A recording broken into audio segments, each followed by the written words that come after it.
T-spine rotation, we have a couple options. The first one would just be more of like a mobilization, where we don't have to use a band, but a lot of times it's known as like a thread the needle, but you would be on hands and knees, and then with one hand you're gonna thread through. You can go as far as you're comfortable, or you can go to like where your shoulder touches the floor, and then you're coming up, watching your hand, pointing towards the ceiling, pulling the shoulder back because we want spinal rotation, and pausing for a second or two, and then repeat. And ideally when we're pulling up towards the ceiling, we want to try not to end up sinking our hips back onto our feet. So from the side, this would look like that. And repeat. If you have a longer band that could be anchored somewhere, we can turn this, it might be even good to do like a mobilization, thread the needle first, if this feels really tight both ways, and then follow it up with something that adds a little bit of resistance. So with this one, we would put it on like a backwards backpack strap, so it'll go across your chest, and then the movement is similar in that you're gonna move far enough away that you feel a little bit of resistance, but you're straight out from your anchor. And then with this one, I'm gonna keep this hand on like really my lower ribs.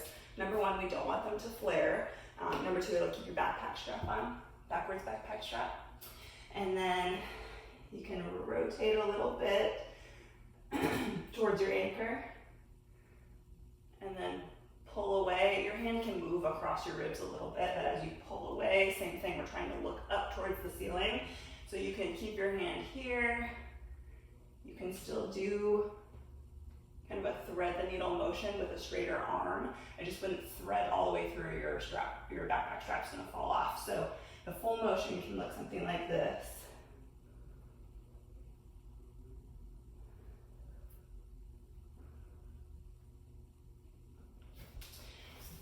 And if we don't have